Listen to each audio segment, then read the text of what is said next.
Ladies and gentlemen, we are about to start. Please take your seat.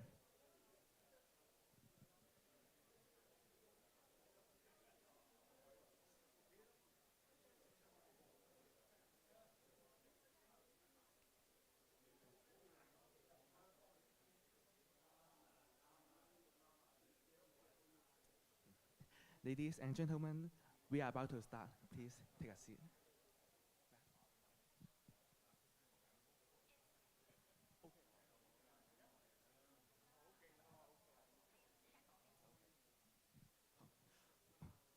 Professor Miranda Lo, PolyU Council and Court members, Professor Edwin Jane, Departmental Advisory Committee members of the Department of Logistics and Maritime Studies, distinguished guests, ladies and gentlemen, good afternoon.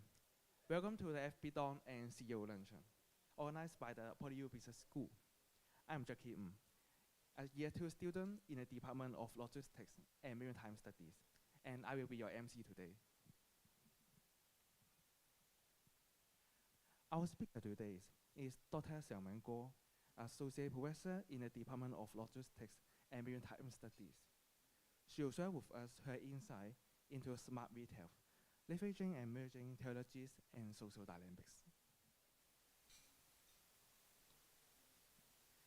Dr. GUO's presentation will be followed by a Q&A session chaired by Professor Mike Nye, Associate Dean, Academic Support, Interim Head of the Department of Logistics and Maritime Studies, and Chair Professor of Shipping and Logistics.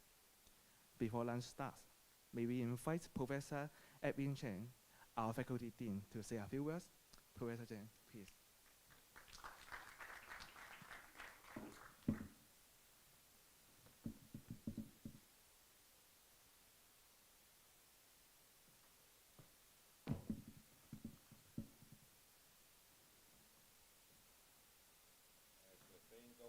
No free lunch. So we have to give a little bit of formality before we proceed to have the lunch. Can you hear me? It's not loud enough. Come on, Mike. Okay, ladies and gentlemen, colleagues and guests, it is my great pleasure to extend a warm welcome to you at this luncheon hosted by PolyU University. We are delighted to have you join us today.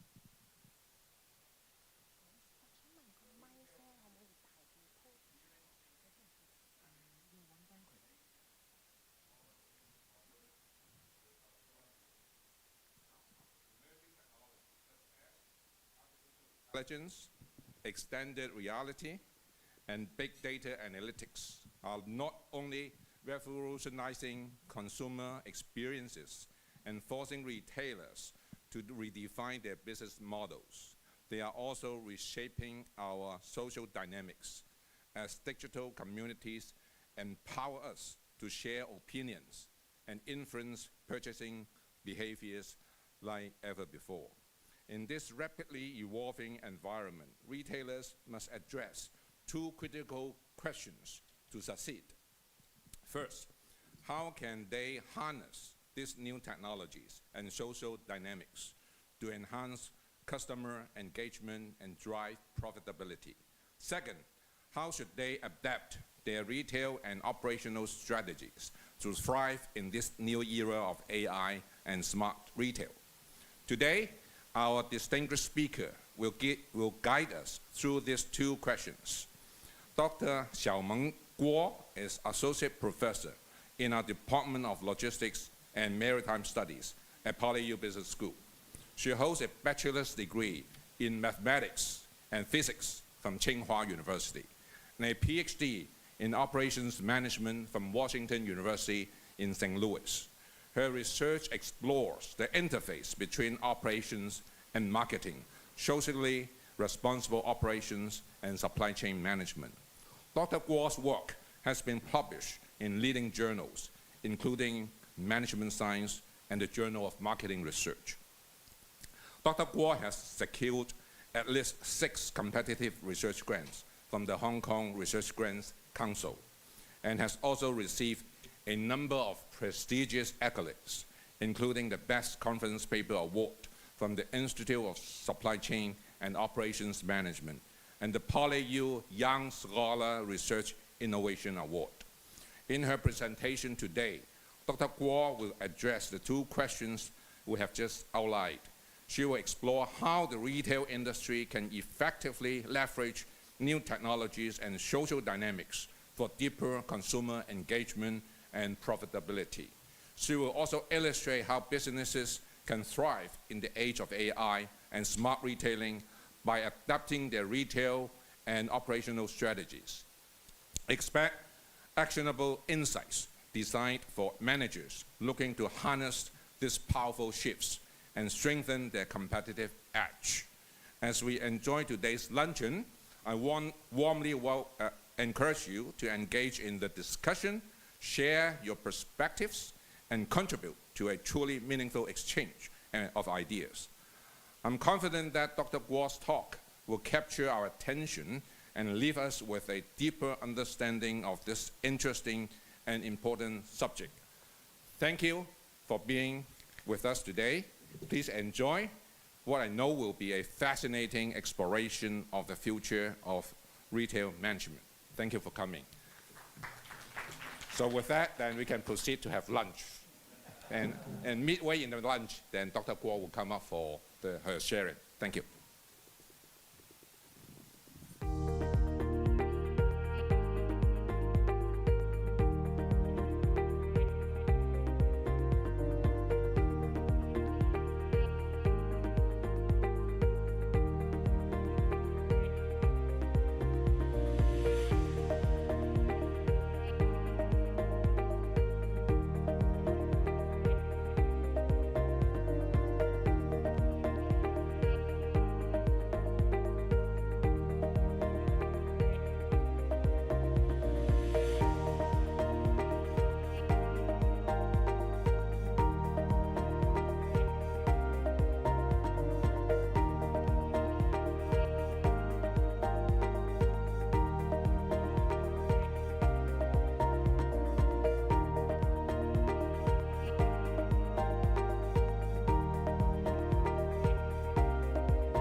Ladies and gentlemen, let's now warmly welcome Dr. Xiaomeng GUO to the stage.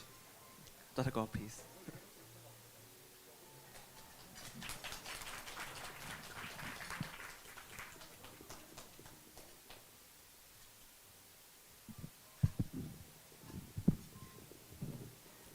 Okay, good afternoon, everyone. I hope you can enjoy your lunch. First, I would like to thank Ding Chen for inviting me. It's really my great honor. And thank you for the kind introduction. Again, I'm Xiaomeng GUO from Department of Logistics and Maritime Study. And the topic of today's talk is about leveraging technologies and social dynamics in the smart retail environment. It's not working? Oh, oops. Sorry. Okay, now it's okay. Well, I will skip my self-introduction, but I just like to mention that this talk is based on my study in the area of operations marketing interface. So the theme of today's talk is about retail in digital age. Right? Smart retail refers to the integration of digital technologies into the retail environment, right? For the purpose of improving operational efficiency, enhancing customer engagement, and create a personalized shopping experience that can seamlessly connect all the channels, right? Physical channels and the digital channels. So there are several key features that define smart retail. Operational integration, right? Providing seamless shopping experience for consumers across all the different channels. And the technology integration, right? Leveraging the advanced technologies to provide personalized shopping experience or efficient and enhanced shopping experience for the customers. And also social integration, right? So this is about creating strong connections and communities with customers, right, to engage them through social medias and also through product social features. Okay, so let me briefly highlight these features. So first, omnichannel integration. Nowadays, retailers are selling their products through so many different channels, right, physical channels and a lot of different digital channels. And today's customers, they're expecting to have consistent and seamless shopping experience. Right? They want to buy from any channel they prefer and get a service or return product, right, to any channel they prefer. So they may expect to have consistent product offering, right, consistent pricing and services. And they may also expect to have flexible fulfillment, right, like a buy online but pick up in store, or flexible returns, right, like buy online but return to store. So this is about the omni-channel expectation. And for the technology integration, right, so with the rapid growth of technologies, right, especially AI technologies, the AI tools and many other advanced technologies are completely changing people's living style, right? Like there are several major advanced technologies has been widely adopted in retail industry. For example, AI, right? AI technologies enables retailers to provide a personalized recommendation, right? Personalized promotion and customized services. It also enables automated customer services through chatbots, visual assistant, and AI agent. And also big data analytics. Right, so with this big data analytics, retailers are able to manage their inventory more efficiently, and also they can utilize predictive analytics for demand forecasting. And also we have this augmented or virtual reality, right, retailers or online platforms. So with this technology, we can have digital try-on services, right, virtual fitting rooms. So customers can try on products digitally, right, visually through the online platforms. And also we can get immersed product demonstrations. And for social interactions, right, so this feature also defines smart retail. Right? This is about how to enhance customer engagement and building strong connections and strong communities with customers. So there are several common approaches, right, to achieve this, like provide the building user-generated content, right, and encourage customers to share their reviews, right, experiences through it. So this can create social proof and peer influence for others' purchase decisions. And also platforms or retailers and brands, they can actively interact with consumers on social media to build stronger relationships and amplify the word-of-mouth effect. And for a digital community, right, so this is about we can create some events, right, the brand-centric online communities or loyalty programs, right, to better connect our customers. And also we can collaborate with influencers, right, now, or KOL, right? So nowadays, the influencers or KOL has superpower influencing consumers' purchase decisions. So collaborating with influencers can help generate a social buzz and reach more audiences and also drive sales. So this is some background of smart retail and the important features that define smart retail. And there is a critical question that we are interested in is how should retail and operational strategies adapt in the digital age, right, in order to leverage technologies and the social interactions. So this is a broad question. There are a lot of different angles and business contexts that are worth exploring. So some of my research, I studied this question from several different interrelated angles. I have done some research about omnichannel management, but due to time constraint, I may skip this part and focus more on the other two topics, social interactions and technologies. So for social interactions, I would like to introduce one of my work considering the impact of social interactions on firms' operational and marketing strategies, especially the quality, competition, and pricing strategies. And for emerging technologies, I will introduce my current recent studies about the returns, the impact of AI detection and customer data analytics in managing product returns online. And also, in the end, I will talk about my current ongoing work regarding the AI agent in shopping. Okay, so let's first consider these social interactions. For this one, I would like to start with an example. Right? Currently, the hottest phenomenon product is Labubu. Right? So this is a toy from the Chinese toy maker Pop Mart. Right? So it's super popular. The sales are crazy, right? Incredibly high. So if we check this product, you can see that nowadays, there are millions or even billions views and posts about Labubu on TikTok or other social media platforms. Right? People are discussing about this. They are show-offing their Labubus through the social media platforms. And actually, majority of the buyers that learn about this product through social media. Well, there are also many other similar examples of viral products, right? Like last year, there is a very famous Chinese-made video game called Black Miss Wukong. And back to 2023, right? This beverage called multi-flavored latte was also very popular. So those are very popular and viral products, right? When they launched to the market, a lot of discussions, right? A lot of views and posts on the social media platform.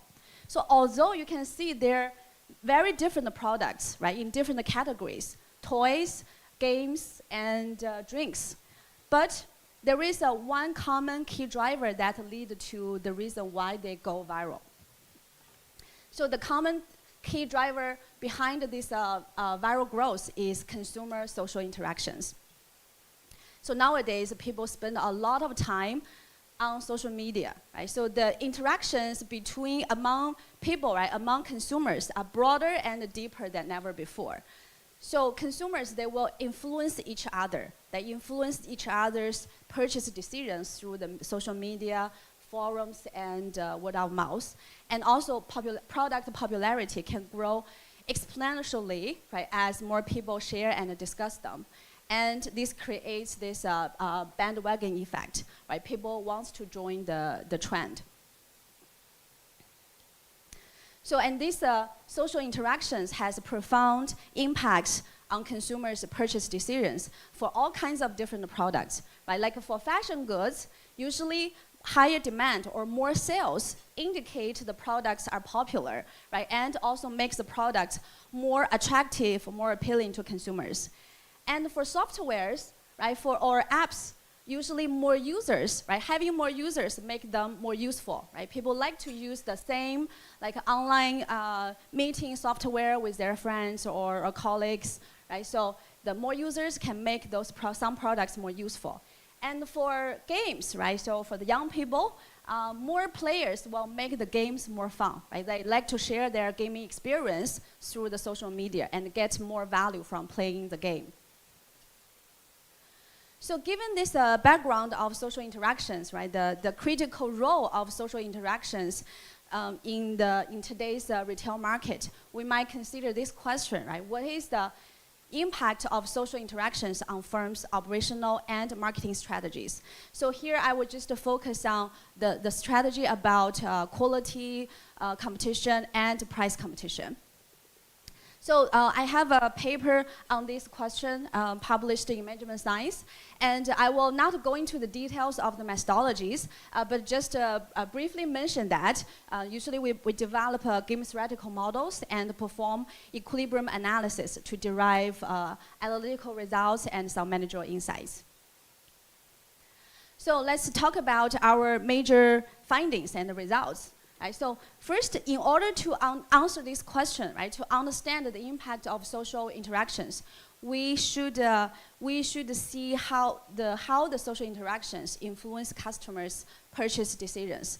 And actually, we need to understand the underlying mechanism, right? So we identify two major forms of social interactions that exhibit different impact, different ways of influencing customers. And we name them as market expansion effect and value enhancement effect, or MEE or NVE for short. So MEE refers to some informative interactions that can bring certain products into people's attention. Right, usually through word-of-mouth communications, people can learn about some new and innovative products. Right, these kind of interactions can expand product awareness and the potential market size. But it is not necessarily brand specific. Right? For example, in previous years, when the shared bikes or shared power banks first emerged in the market, right? Many people may talk about it and introduce these new things to their friends or others, but they may not necessarily mention the brand, right? So it is not necessarily brand specific. But the other effect, the value enhancement effect, this is about the interactions that can lead to higher product value, right? When more people use the same product within the same brand, right?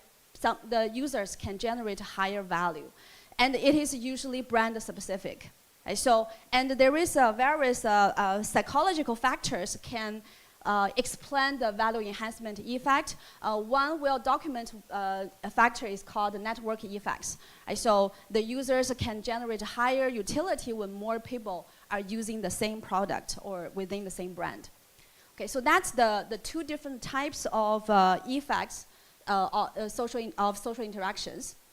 And usually they coexist in the market, right? So they both exist. But which one prevails or which one is more dominant could be different in different industries, right? For some types of products, expansion effect is more significant. But for others, the enhancement effect can be more dominant, right? And also we note that the predominant form, right, the predominant effect could change over time, right? It can evolve as the industry develops or matures, right? So like in some early stage of emerging market, the product awareness is usually limited, right? Some new product just appeared in the market, right? Not too many people know about it. So in this case, the market growth or the market expansion effect can be more significant, right? So can help increase the product awareness quickly.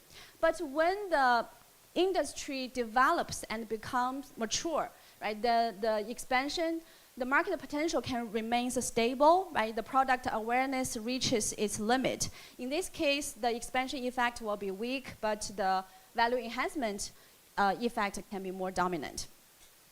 Okay, so that's the difference of these two effects. And then I would like to show our major findings, right, through analytical analysis about the impacts of different effects on pricing and quality competition. So first, we find that stronger expansion effect or stronger value enhancement effect, they both tend to intensify price competition.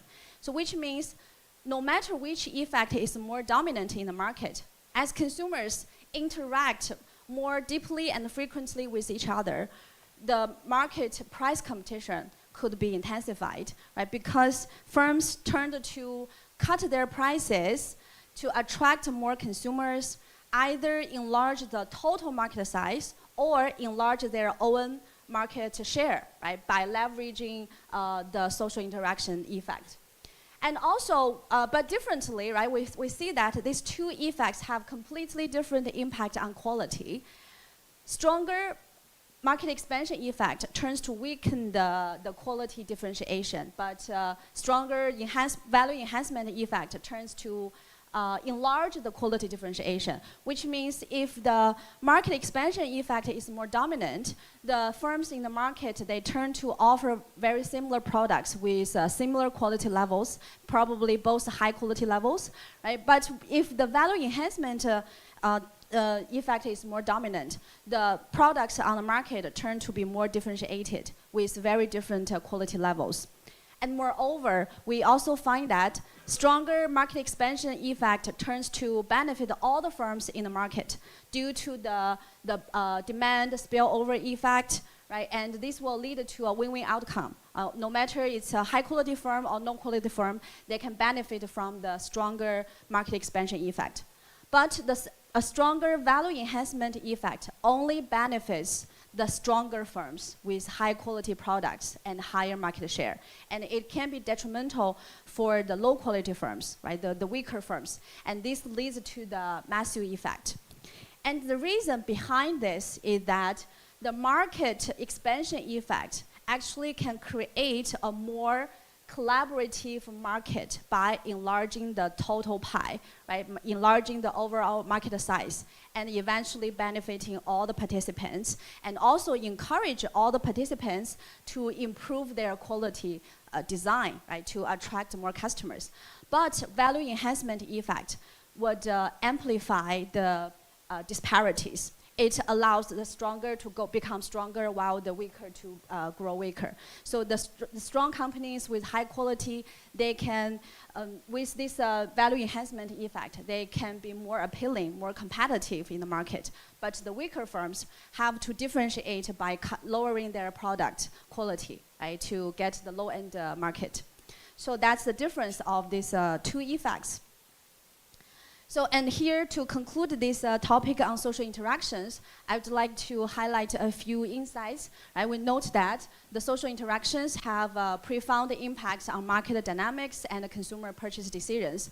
But when leveraging social interactions, it's actually crucial to distinguish the different forms, right? Which form is more predominant in the market, and so we can apply the strategies accordingly. And also, we should pay close attention to the possible evolution of the predominant forms of social interactions, right? As the industry develops, the interactions form could change, and then we might need to adjust our strategies accordingly, right, to benefit from those interactions. Okay, so next, second topic is on emerging technologies. Oh, well, first I will talk about the product returns online and the impact of AI tech detection and customer data analytics for managing returns, and then the AI agent in shopping. So this is ongoing work, my current ongoing work. Okay, so let's first consider the product return, right? So because the rapid growth of e-commerce in the past decades, the consumers' shopping habit has changed from offline to online, right? But a major challenge faced by e-commerce online retailers is the high online return rate, and it's keep increasing in recent years. So the returns are usually very painful for customers, right? It takes time and effort. It's also painful for retailers. Returns are usually very costly. So in order to streamline the return process, recent years, right, many platforms started to offer this return is refund policy, or keep it refunds, no return refunds, or 仅退款 in Mandarin. Right? So like Amazon and Walmart, they introduced this in recent years. And also in mainland China, Pinduoduo was the first one introduced this. And later on, it kind of became industry norm for the major platforms in mainland. But as you know, you may notice in recently that those major platforms have revised this policy. Right? So I will talk about that later. Okay. So the purpose of return is refund is to streamline after-sales process, improve customer experience, attract more demand, and also reduce the cost of handling returns and resource waste. And it may also help curb forced advertising and the sales of low-quality products. However, right, there is a major challenge for implementing this policy, right? That's the return fraud, the abuse of this generous policy. Many consumers, right, they may lie about the products they received, right? Falsely claim that the products are damaged, and actually, with the help of AI tools, it's very easy to create fake photos or even fake videos, right? Turning the good products into the bad ones. So the misuse of this policy has caused a significant profit loss for platforms, retailers, especially those small retailers. And in order to combat misuse with the misuse of these policies, right, many platforms and retailers, they are using the AI detection or other related technologies to verify the authenticity of uploaded photos or videos. And they also use the technology to detect inconsistencies, deceptive language patterns, and other linguistic cues that suggest abuse, right? And also, some platforms, they analyze customer data, right? And they may classify customers to some like high-quality customers, right? Ethical customers, but others may not be that ethical or that high quality, right? So then they may provide return services based on the customer type, right? Differentiated service. So although we have these technologies help, but fraud detection is still difficult. It's still imperfect. There are still a lot of ambiguous cases that we can't determine whether the evidence are fake or true. Right? So that's the challenge of the return fraud in its policy. And also that's one of the reasons why recently the major platforms in mainland China have started to tighten the returnist policy or they started to shift the decision power from platform to retailers. Okay, so based on this background, actually we started this research last year before the recent change, and we are trying to answer the following questions, right? Should return refund policies be offered? And who should be the policymaker, the platform or the retailer, right? And finally, we also want to know, is it beneficial to leverage AI detection, right, to improve the accuracy of detection, or leverage customer data analytics to provide differentiated services based on customer type? So again, through some theoretical analysis, right, here are the key findings. First, we theoretically show that normally platforms, indeed, they have the incentive to offer this generous policy in order to compete with competitors, right, and to stand out, to attract more consumers. But retailers may or may not prefer to offer this, right? Because retailers need to face the high cost of handling returns. So whether to offer this policy should depend on a lot of factors.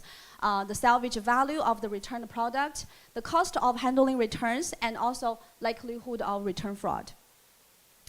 And we also show that in most cases, actually letting retailers be the policymaker can lead to a higher social welfare compared to letting platform do so, right? Social welfare includes the not only platform's profit, retailers' profit, but also consumers' surplus, right? So that's why actually we got this result early this year. This actually predict what happened recently, and also explains, right, why the platforms in mainland China started to shift the power to retailers. Right? Actually, it's also more beneficial from the social welfare perspective. And finally, we also find that leveraging the technology to improve detection accuracy or using customer data, right, customer data analytics to offer differentiated services, this is not always beneficial. Indeed, sometimes this could improve the profit, but sometimes they can be detrimental to both retailers and platforms. And one of the major reasons is that consumers, retailers, platforms, these three parties, their incentives are not aligned. Right? So some seemingly effective technologies or methods may actually backfire. Like when we use the technology to improve the detection or provide customized return services, this could potentially reduce the customer's purchase intention. Consumers may feel unhappy, right? They may reduce their willingness to buy and eventually hurting the retailer and the platform. So that's why usually leveraging technologies can be a double-edged sword, right? Sometimes it is beneficial, have bright sides, but sometimes it may also lead to some negative consequences that we need to notice.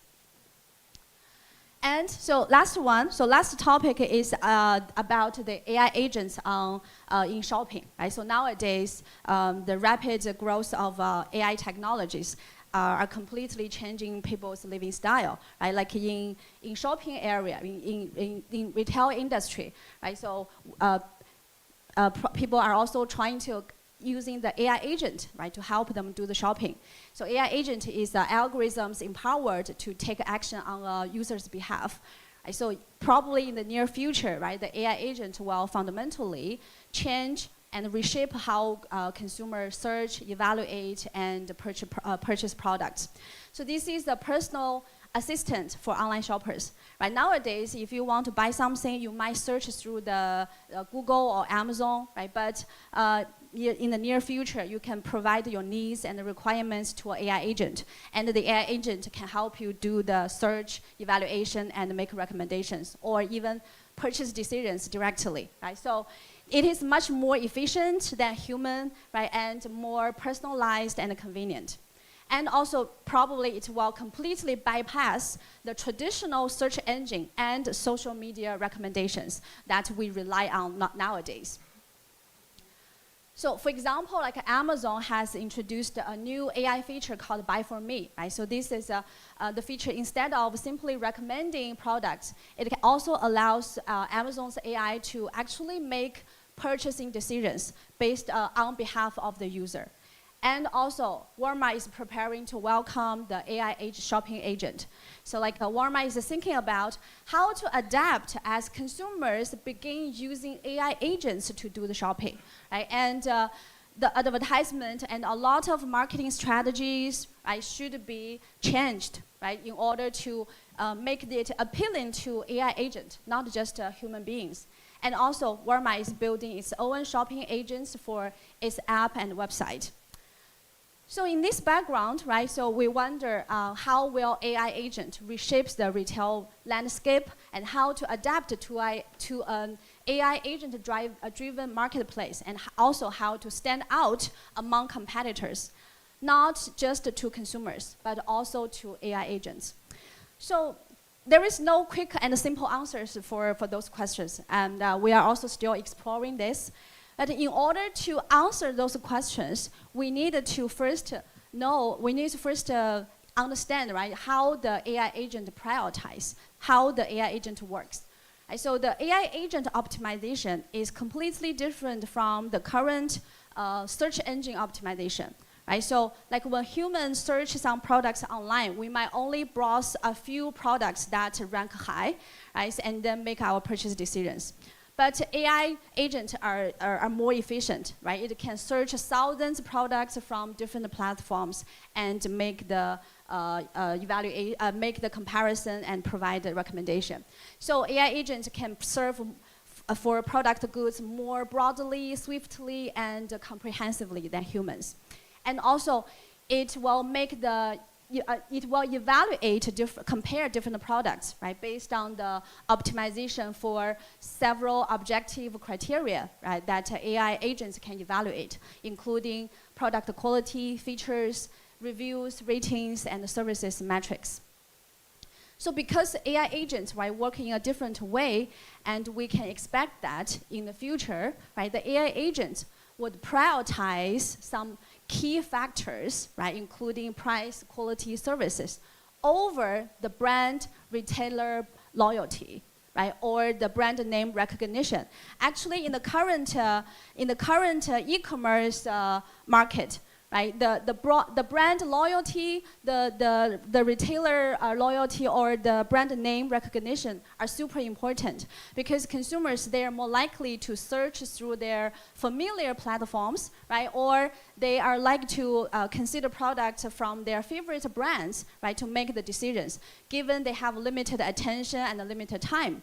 But with the AI agent in shopping in the near future, the brand name, right, the loyalty may not be that important, because AI agent will search all the potential options and make the recommendation. So these factors, the features of the product become more important.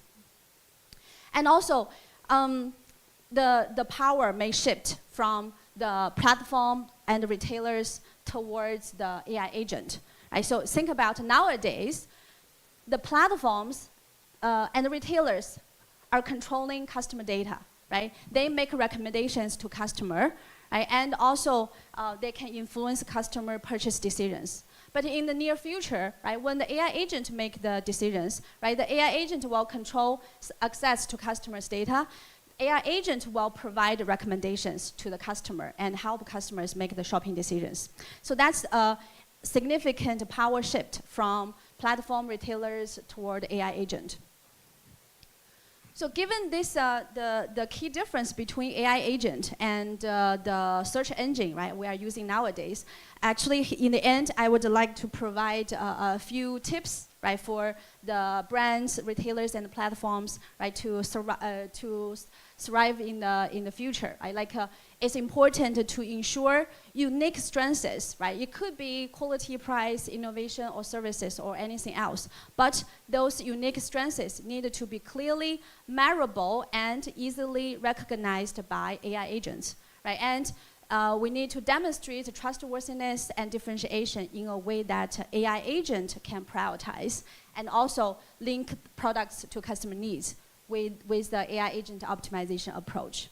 Okay, so in the future, right, in the AI agent-driven marketplace, it will be difficult to only rely on brand name recognition and customer loyalty, right, without delivering additional values.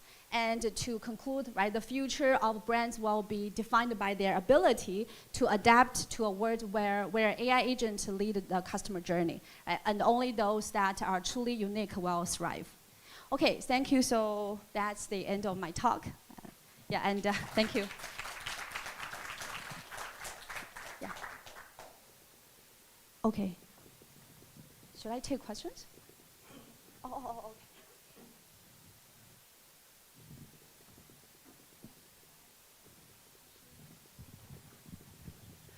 Thank you, Dr. Guo, for your valuable insight. Now it's time for question and discussion. May we invite Professor Mike Lai to chair the Q&A session. Professor Mike Lai, please.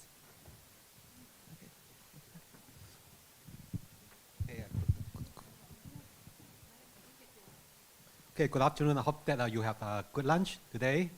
And we also learned about the smart retail in today's presentation by Dr. Guo. Now we have some time for Q&A. We can take several questions from the floor. If you have any, please.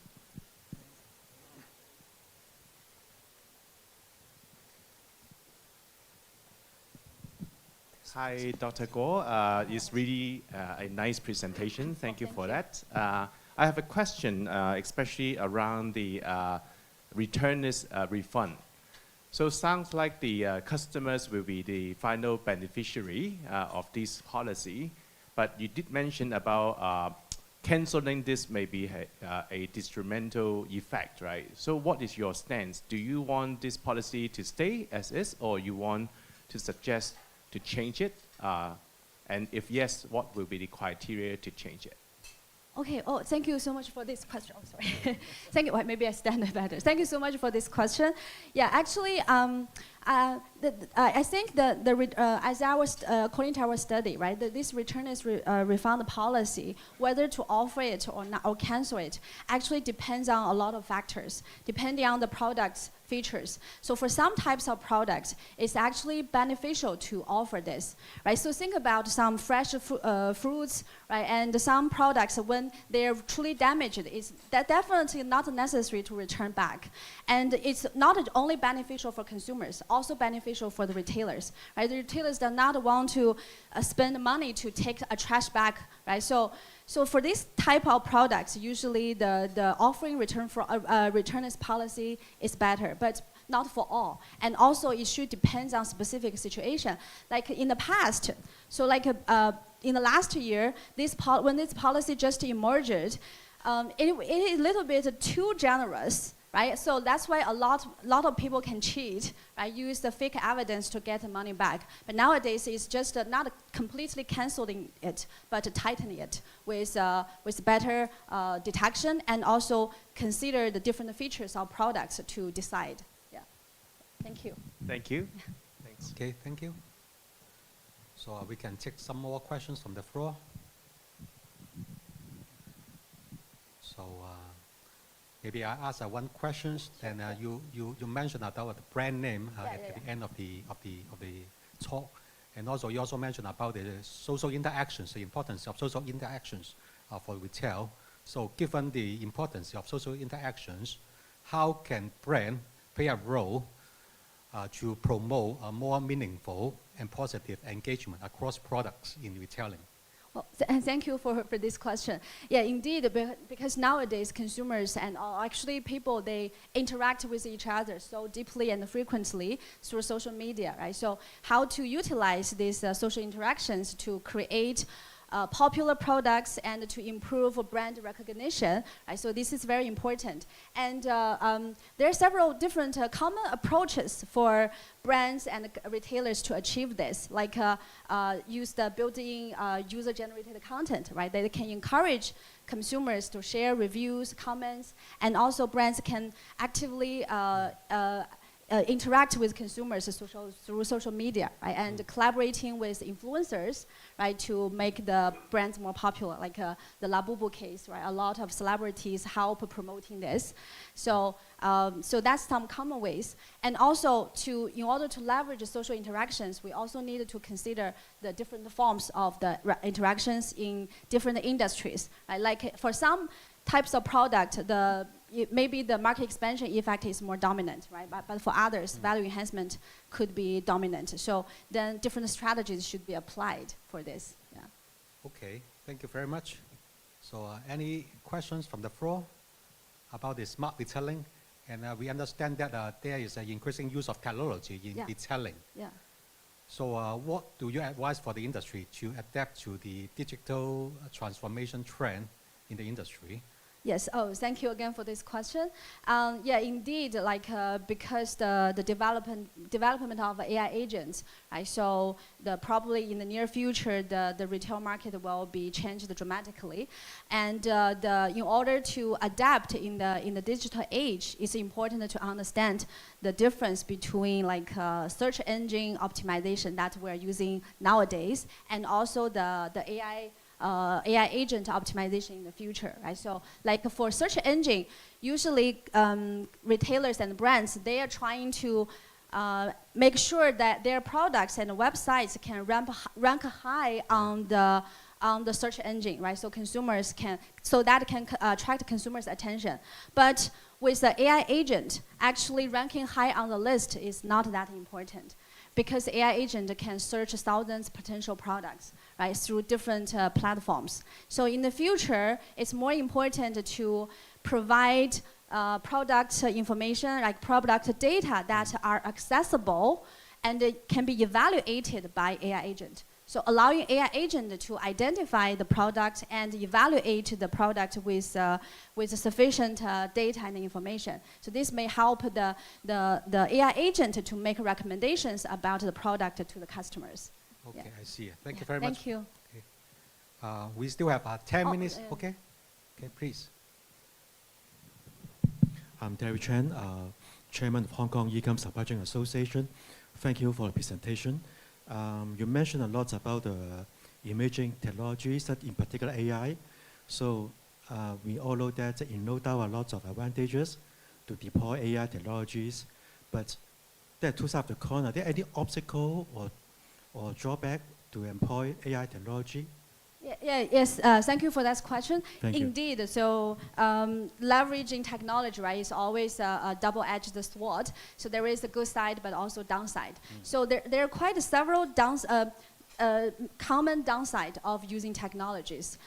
So one of the issue is customer data privacy, right? So using the AI agent or other AI technologies, usually it requires the AI service platforms to utilize customer data to make a personalized recommendation. So there are some concerns about this, and also some other downside in the retail industry, like I just mentioned. Sometimes if we leverage the technology, right, like to provide personalized recommendation or customized services, it may trigger sometimes some consumers' feeling, right? So the anger, like they may not want to be differentiated. So this could potentially reduce the purchase intention and hurt the overall market. So, and of course, there may be some other downside of the technology. So that's also the reason why, even we are still developing the technology and utilizing the technology, we still all need to focus on the potential negative consequences. Yeah. Thank you. Yeah. Okay, thank you. Okay, please. I have a rather interesting question.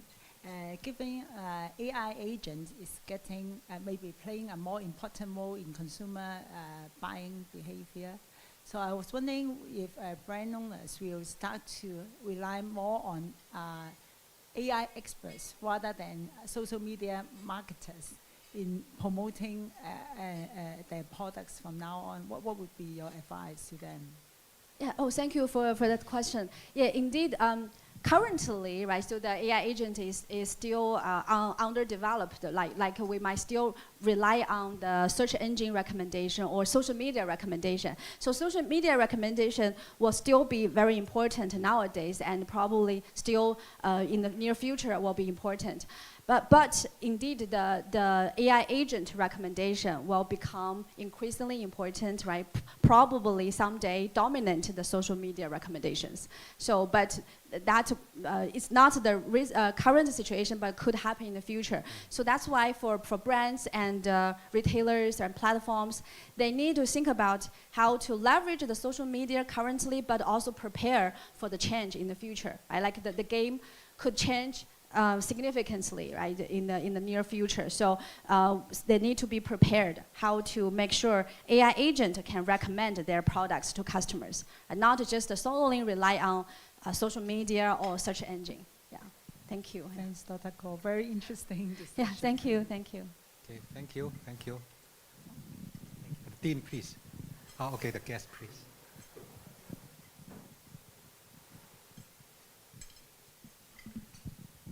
My name is Henry Tan. I have two questions. Number one, I agree with you that AI agent will be very important. Is there any company that is, in particular, or the companies that are popular in AI agent? And you know, in the platform, normally you can buy advertisement of what they say, but actually improve your ranking. But I mean, with AI agent, that the brand can actually pay them so that they will push their product. I mean, just like the platform was doing. And how would they do it? My second question is, the platforms, I actually say that, you know, like Double 11, if you buy 2,000 RMB, I give you 200 cash rebates. So as a consumer, if I only need to buy 1,500, I actually buy another 500 just to have the 200, and then I return it. And how do we manage this going forward? Because this is really clearly being abused. And that was one of the reasons that, returns is really going up, because people are really buying more just to get those cash rebates. Right. Yeah, that is, so I thank you for your questions. I think there are two questions, right? The first is who is using which? Yeah, whether there's any company that is doing this AI agent. Yeah. So as I mentioned, the AI agent is still like in the stage of development. So, but indeed there are some like major companies like Amazon, as mentioned. Amazon has provided this new feature, like an AI shopping feature, last year, but it's also still in its infant stage, not mature yet. But this feature actually allows customers just to input their needs, requirements, and then it will make recommendations for the customer, rather than letting customers search through the Amazon or other search engines. So, but again, it's still indeed in some infant stage. Could be mature in the future. Yeah.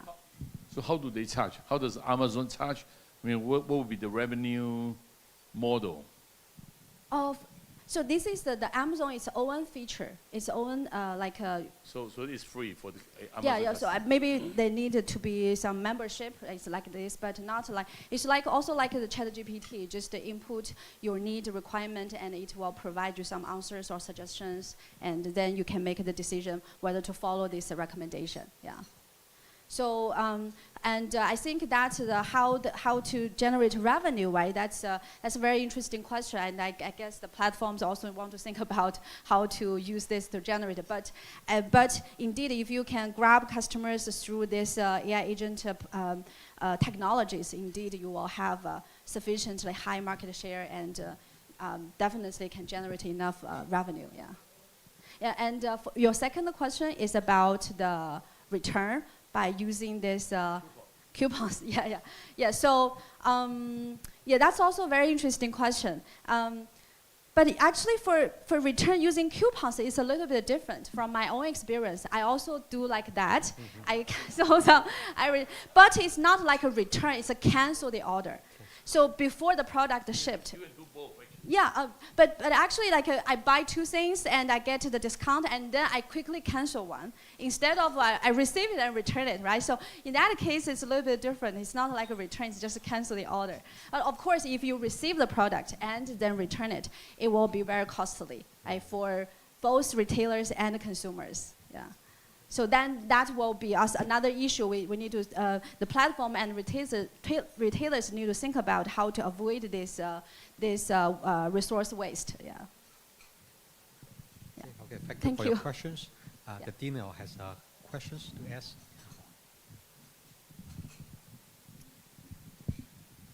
My question is that is a common criticism of business and management research is that the researcher spend a lot of time, effort to produce some results that seem to be quite too intuitive, meaning that you do research to test whether some action is beneficial. In the end, the answer is that it depends. My question is that for the 3 studies that you talk about today, did you find any very surprising counterintuitive findings? Well, there are actually several. For my study about the social interactions.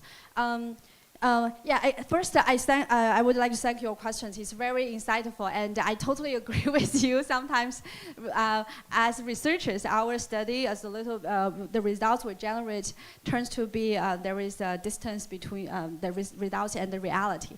Yeah, and back to your questions. For my study about the social interactions, there is one result. It's not like a counterintuitive. It's something like we didn't expect, or we don't know what will happen. Like the impact of the different forms of social interactions on quality competition.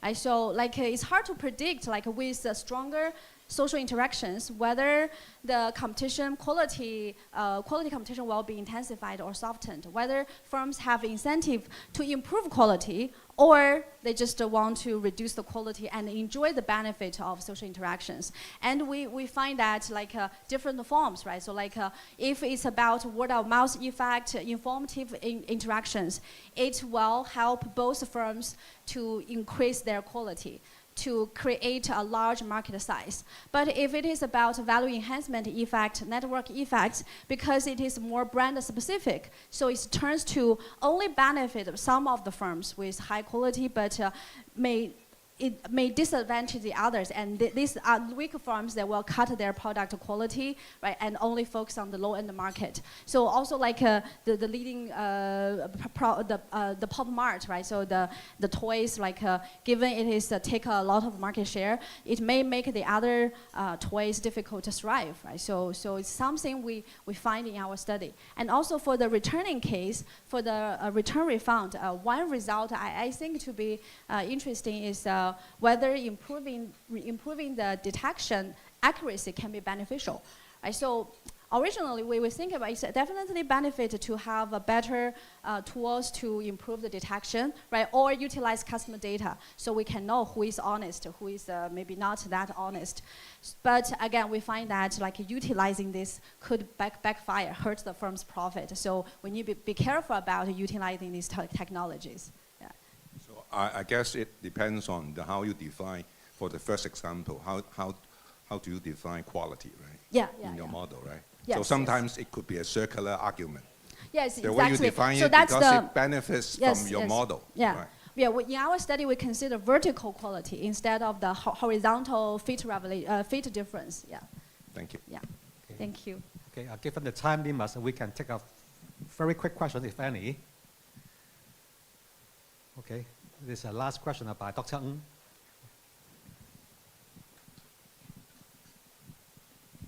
Thank you very much. I saw this now, say, major change in this retail and the customer. Do you think we should educate the consumer? Yeah, should we reward more to the honest, yeah, consumer? Yeah, give them more, say, benefit. Yeah, for the poor consumer, I say it's like poor consumer every time they want to get the benefit, yeah, from the seller, retailer. Yeah, we don't like this kind of customer, basically. That's why I said, should we future educate more this consumer? And on the other hand, yeah, we reward those loyal customer, they're trustworthy customer. What do you think? Thank you. Okay, thank you for the question. Let me try to answer your question. Do you mean like, do we need to educate the customers, right, to use this like AI agent? Right, so that's a very interesting question, right? Actually, I think it could probably generate some new research studies. Yeah, so I haven't thought about that yet, but I think indeed educating customers to use the AI agent could be beneficial, right? So especially for some platforms, retailers, brands who are able to grab this chance to make change, right? So then they can win the future from the customers who use the AI agent. But indeed, maybe not everyone will use it, right? So there are still some consumers, they rely on the traditional methodologies, right, to make a purchase. So then this also will still make the traditional market, right, the traditional like physical stores and traditional e-commerce, they can still consider to serve this type of consumers, right, by providing the services and customers that can fit their needs and requirements. So I guess that's a very interesting question. Like in the future, probably the market will be more separated. Right? So some focus on the consumers who like to use new technology, others may not. Yeah. Thank you. Yeah. Okay. Thank you very much. Due to the time limits, we cannot take further questions, but you can continue to interact with Dr. Guo afterward. Yeah. So I'd like to thank Dr. Guo to share with us about the topic of smart retailing, and I look forward to see you again in another FB Dong CEO Luncheon in the future. Thank you very much. Thank you. Thank you. Thank you, Professor Lai and Dr. Guo. Please stay And maybe also invite Professor Chen to come forward and join us for a good photo, please.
Ladies and gentlemen, our luncheon has come to an end. Once again, thank you for joining us today, and we look forward to seeing you at our future events. Thank you.